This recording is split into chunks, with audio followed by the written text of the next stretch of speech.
Bonjour à tous et bienvenue à une autre émission d'Objectif. Cette semaine, je reçois Mme Julie Marois.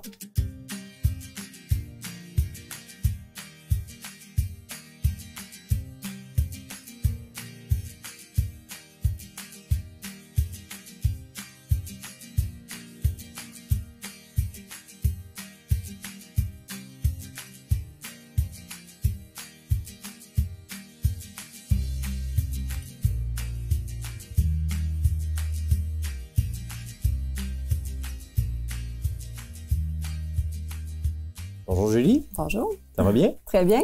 Oui, excellent, merci. Bienvenue, puis merci de venir nous parler aujourd'hui de Parents Soleil version 2.0. Oui. C'est bien ça? Exact. Tu travailles toi-même au CPE Parc-en-Ciel depuis combien de temps? Ça fait maintenant 17 ans que je travaille pour Parc-en-Ciel. Et ton rôle exactement dans... Présentement, oui. Peut-être ça l'a évalué à travers les années. Hein? Oui, bien en fait, au départ, j'ai été longtemps éducatrice dans les groupes. Je me suis promenée dans les groupes d'âge pendant ces années-là. Puis, dans les dernières années, j'ai continué à me former pour pouvoir être en poste présentement, dans le fond, depuis cette année comme chef d'équipe, donc à l'installation Black Lake. Donc, superviser les autres éducatrices là, pour... que ça aille bien dans leur groupe, oui. Puis assurer l'animation, puis de tout ce qui se passe à travers ça. Oui, c'est ça, tout le volet pédagogique, puis le soutien à la clientèle aussi avec les parents. Donc, voilà. Donc, ça doit être rempli de défis, je suis certain. Ça aussi, on en a parlé beaucoup là, dans les dernières années aussi. Donc, sûrement que ça doit être avoir son lot de défis à relever par rapport à ça. Parents Soleil, donc peut-être avant qu'on aille un petit peu plus dans le détail, peut-être définir c'est quoi la raison du projet, là? Oui, bien en fait, Parents Soleil, ça fait longtemps que ça existe. C'est au tout départ, là, c'est né d'une recherche en milieu défavorisé dans les années 90. Puis par la suite, en 1996, il y a des chercheurs de l'UQTR qui ont fait une étude sur le développement des compétences parentales. Puis à ce moment-là, c'était piloté par Parc-en-Ciel. Donc, 5 ans plus tard, ça a été en 2001 que Parc-en-Ciel a implanté le projet dans son milieu. Puis ça s'est fait, dans le fond, en collaboration avec Jean-Marie Miron, qui était l'un des chercheurs là, de cette étude-là. Donc, depuis 2001, là, près d'une vingtaine d'années là, que Parc-en-Ciel offre ce projet-là à sa clientèle. Puis le projet consiste à quoi? Bon, la recherche le but était d'outiller les parents? En fait, c'est vraiment l'objectif premier de Parents Soleil, c'est vraiment de développer et de valoriser les compétences parentales, de développer leur estime de soi aussi. Fait que la façon que c'est fait Parents Soleil, c'est vraiment des ateliers, causeries, c'est des moments d'échange. Donc, c'est pas des conférences ou des séances d'information. On veut vraiment que les parents échangent entre eux sur différents sujets là, qui touchent autant la famille, les enfants.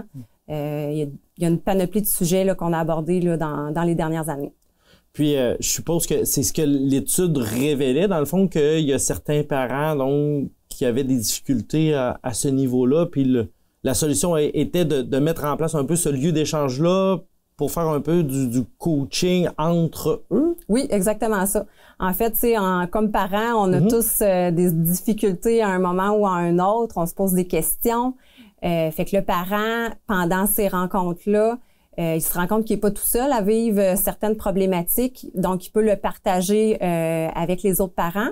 Puis, comme parents, on fait beaucoup d'essais-erreurs. On en fait des interventions auprès de nos enfants. Donc, il y a peut-être des conseils, des trucs qui sont bons à partager aussi entre eux. Fait que le parent a ses compétences, puis ça mérite d'être partagé aussi, là. Donc, c'est vraiment les rencontres, ils servent à ça finalement. Puis, est-ce qu'il y avait une raison particulière pour que ce soit le CPE Parc-en-Ciel qui a été choisi comme pilote suite à cette étude-là? Bien, en fait, Parc-en-Ciel, dès le départ, là, c'est sûr que ça remonte à très longtemps, je pourrais pas dire, mais c'est sûr que Parc-en-Ciel est très innovateur, puis il lève toujours la main là, quand vient le temps de participer à différents sujets, là, donc des projets, je veux dire. Mais c'est ça. Parce que c'est quand même une belle opportunité, tu sais, de dire que c'est dans notre coin, finalement, dans notre région, que ça a débuté ça? Parce que sûrement que ça s'est déployé au travers de d'autres, ou c'est resté plus Je pense que c'est resté particulièrement local. dans notre... Oui, c'est ça, local. Je sais qu'on est quand même reconnu à travers la province là, pour ce projet-là parce que justement, c'est quand même novateur. Puis, on le vit pas nécessairement dans les autres CPE. Mm-hmm. Puis, bon, on parlait un petit peu de la version 1.0 qui a eu lieu dans les dernières presque 20 ans. Est-ce que ça fonctionnait par cohorte, cette première mouture-là? Bien, en fait, la première version, c'était offert de façon mensuelle, donc principalement dans nos installations de Disraeli et de Black Lake.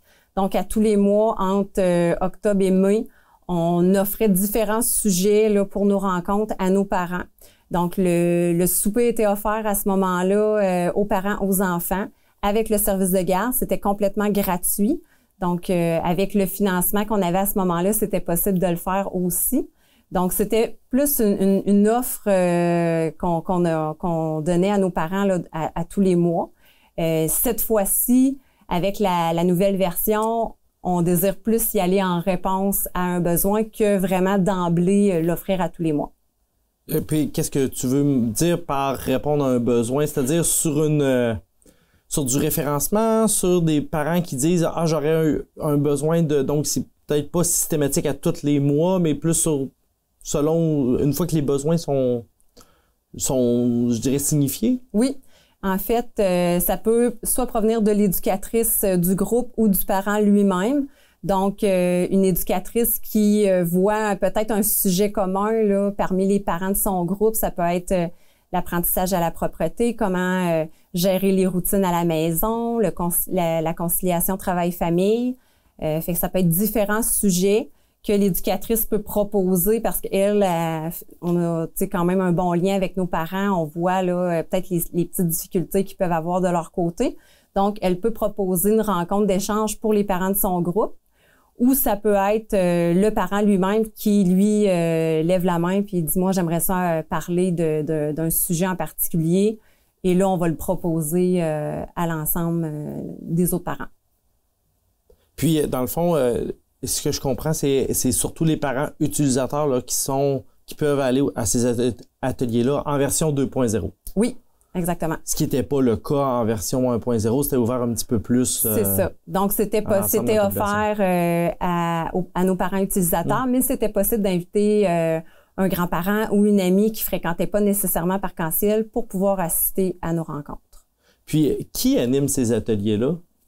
C'est des éducatrices de Parc-en-Ciel qui ont eu la formation, en fait, liée à Parents Soleil, qui se trouvent à animer les rencontres d'échange et avec les parents. Donc, c'est eux. Donc, le parent pourrait avoir l'éducatrice qui est avec son enfant comme animatrice. Peut-être pas forcément, mais ça peut des choses qui peuvent arriver. Ça peut arriver. Ça peut arriver. Mais dans le sens où il y a déjà un lien qui est créé entre les gens qui assistent à la formation ou à l'échange, à l'atelier causerie, puis les gens là, qui sont là. Donc, il y a déjà une connaissance. Ils se sont déjà vus au minimum ou en tout du moins presque. T'sais, on a un bon lien avec nos parents. On les côtoie tous les jours. Donc, oui, ça peut arriver. Comme ça peut être une éducatrice d'une autre installation qui n'est pas nécessairement connue, mais ça reste que c'est des éducatrices qui ont quand même une expérience auprès des enfants et qui peuvent aussi partager de l'information durant les rencontres là, pour pouvoir bonifier là, finalement ces moments d'échange-là. Puis, est-ce qu'il y a une belle ouverture de la part des parents pour ce type de rencontre-là? Ça a été très populaire. Là, c'est sûr que notre nouvelle version est en promotion présentement. On est en train de la relancer. Mais avec l'ancienne version, c'était un temps d'échange qui était très apprécié. On avait des soirées parfois qu'il fallait doubler les rencontres avec 2 groupes parce qu'il y avait beaucoup de participation. Puis souvent, les parents qui venaient une première fois s'inscrivaient pour toutes les autres par la suite parce que justement, c'est un moment qui fait du bien de partager avec les autres parents, de se rendre compte qu'on n'est pas tout seul à vivre certaines situations. Puis pour certaines familles aussi, ça permettait de briser l'isolement, d'avoir un temps pour échanger avec les autres. Oui, parce que souvent, je pense que l'étude, c'est ça qu'elle démontrait aussi. Tu sais, souvent, quand on est des fois dans des milieux un petit peu plus défavorisés, ben justement, cet effet de vouloir partager, de socialiser est plus difficile. Là. Donc, de pouvoir créer ce moment-là d'échange, ça permet ça, là. Et tant pour l'enfant que le parent. Mais est-ce qu'il y avait sûrement, est-ce que les répercussions, en fait, positives auprès des enfants étaient immédiates ou... Ben, là, je pourrais peut-être pas dire immédiate, mais c'est sûr que ça reste bénéfique, tu sais, pour l'enfant parce que on se trouve à travailler tout en collaboration finalement dans le milieu de vie de l'enfant, autant au CPE, dans la famille. Donc, c'est sûr que l'enfant il en bénéficie là, assurément. Puis, il y a un volet aussi mobile qui est possible avec ce Parents Soleil 2.0-là. Ça consiste à quoi? Oui, donc c'est une version, c'est une offre qui existait par le passé aussi. Donc, c'est possible pour une équipe de 2 animatrices de se déplacer directement dans les organismes de la région pour pouvoir animer un atelier causerie. Donc, on peut proposer des thèmes comme ça peut être une demande de l'organisme là, d'avoir un sujet précis là, concernant leur clientèle. Donc, c'est possible pour nous de se déplacer. Puis tu mentionnes que c'était déjà disponible. Est-ce qu'il y avait une belle réponse aussi des organisations régionales là, à ce niveau-là aussi? Oui. Oui, souvent à chaque début de saison, je dirais là, à partir du mois de septembre, on commençait à avoir des appels, des demandes aussi. Donc encore une fois qu'on y avait déjà été dans le milieu, ça redevenait une habitude là, de se faire interpeller par la suite là, pour pouvoir continuer à animer ces ateliers-là. Puis les gens qui seraient intéressés de ça à ce moment-là, ils communiquent directement avec toi au CPE par Arc-en-Ciel là, pour en permettre ça. C'est possible de le faire. Excellent. Puis si on parle maintenant d'un autre volet, on parle un petit peu plus d'un volet individuel aussi qui est disponible dans la nouvelle version. Donc, pour le parent, c'est possible de prendre rendez-vous avec un membre de l'équipe Parents Soleil pour pouvoir soit aller chercher de la documentation, soit d'être référé, dans le fond, vers une ressource de la région en lien avec une problématique ou une difficulté. Ou aussi, c'est possible de prendre vraiment un temps pour une rencontre individuelle, pour avoir du temps pour partager, puis recevoir de l'information sur un sujet. Donc, si le parent n'est pas nécessairement à l'aise de participer à des rencontres de groupe parce que ça fait partie des règles de Parents Soleil aussi dans les ateliers causerie. On n'est pas obligé de parler, on peut venir seulement écouter et entendre qu'est-ce qui est échangé pendant les rencontres. Donc, peut-être un parent qui est moins à l'aise pour les rencontres de groupe peut faire une demande là, d'une rencontre individuelle. Oui, parce que je suis pas... En même temps, ça permet... Parce que je fais du pouce un peu sur qu'est-ce que tu dis, dans le sens où si le parent fait du moins l'effort de venir se présenter à un atelier, même s'il ne participe pas, je vais dire, verbalement, mais au moins la présence démontre un pas vers l'avant, vers une démarche, vers un goût de vouloir partager quelque part. Là. Oui.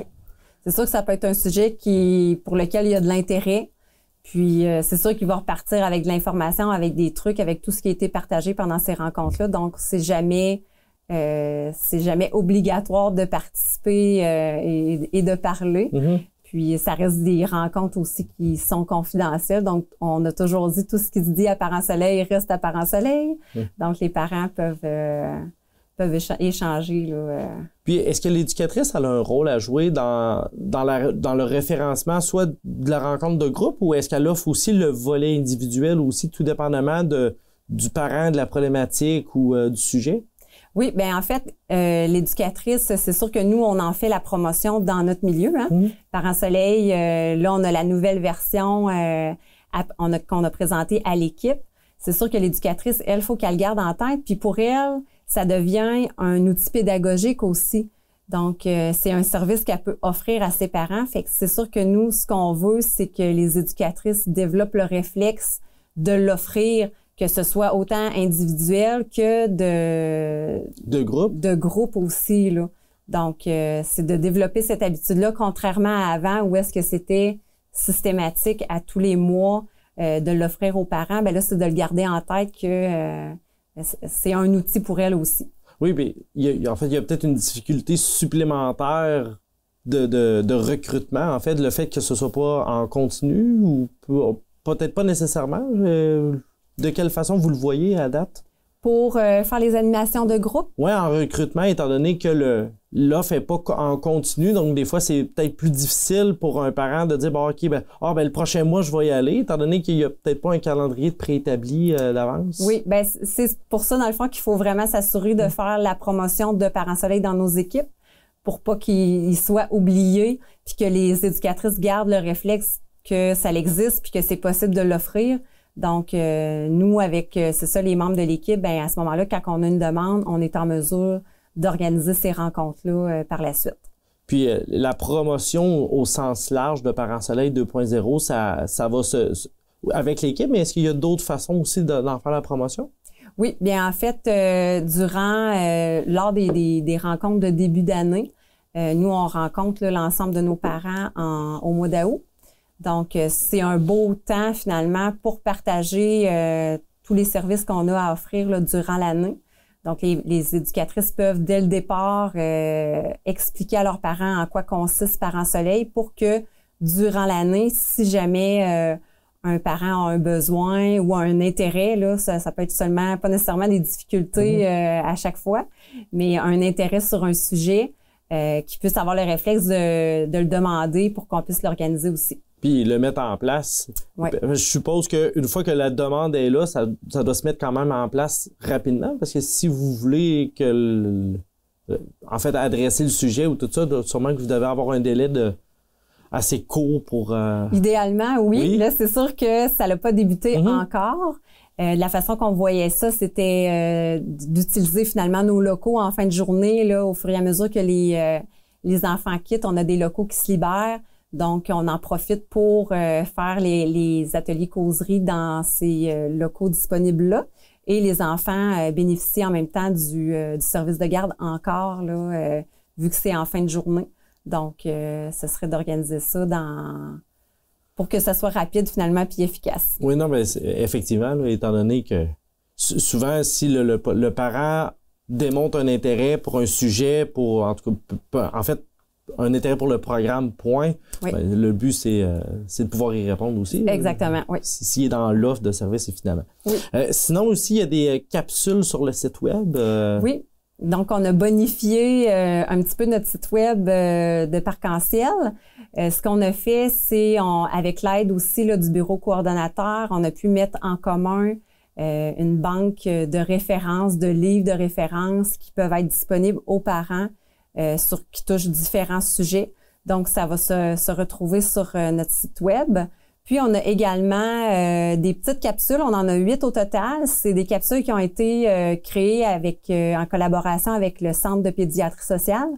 Donc, on en a fait 4 avec Parc-en-Ciel et le Centre de pédiatrie en ont fait 4 aussi. Donc, il y a la conciliation travail-famille, l'estime de soi, la discipline. En gros, c'est ça, on a 8 sujets d'exploiter dans ces capsules-là. C'est environ 5 minutes. Donc ça reste toujours disponible aux parents, puis ils vont pouvoir les visionner là, selon ce qui les interpelle à ce moment-là.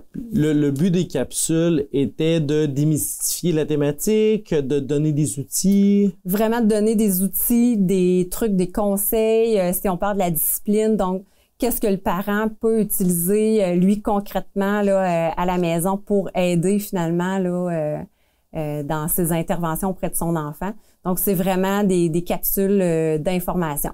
Puis, est-ce que ces capsules-là ont été faites uniquement pour le site web ou ils avaient été faites dans un autre cadre? Puis là, à ce moment-là, bien, ils vont resservir aussi pour le site web?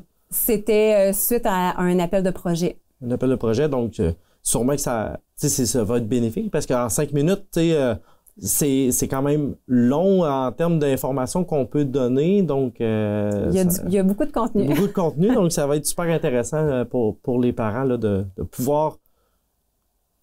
Ça va peut-être être une ouverture finalement pour des fois vouloir aller plus loin dans des sujets là, par rapport à ça. Oui. En terminant, Julie, je fais peut-être juste un petit dernier topo sur... parce qu'on a parlé CPE Parc-en-Ciel, puis on a parlé un petit peu du bureau coordonnateur. Donc, le CPE Parc-en-Ciel, c'est des installations, c'est un centre de petite enfance qui est présent sur le territoire de la MSA des Appalaches. 3 installations. Oui, donc on a une installation qui est sur le secteur de Thetford, Black Lake et à Disraeli aussi. Donc, quand même beaucoup de places différentes. Puis le bureau coordonnateur, il consiste à quoi déjà? Le bureau coordonnateur, dans le fond, c'est lui qui gère là, tous les milieux familiaux là, finalement de la région. Donc, ça aussi, c'est beaucoup de parents. Puis est-ce que le bureau coordonnateur fait partie des parents utilisateurs pour le parent soleil ou c'est seulement pour les parents du CPE? Là, à ce moment-là, c'est pour les parents du CPE. OK. Donc, c'est vraiment un peu... Ils sont ensemble, mais pas ensemble. Hein? Oui, si on veut. Excellent. Bien, Julie, merci beaucoup de ta présence aujourd'hui. Ça me fait plaisir. Merci également d'avoir été des nôtres pour une autre émission d'Objectif.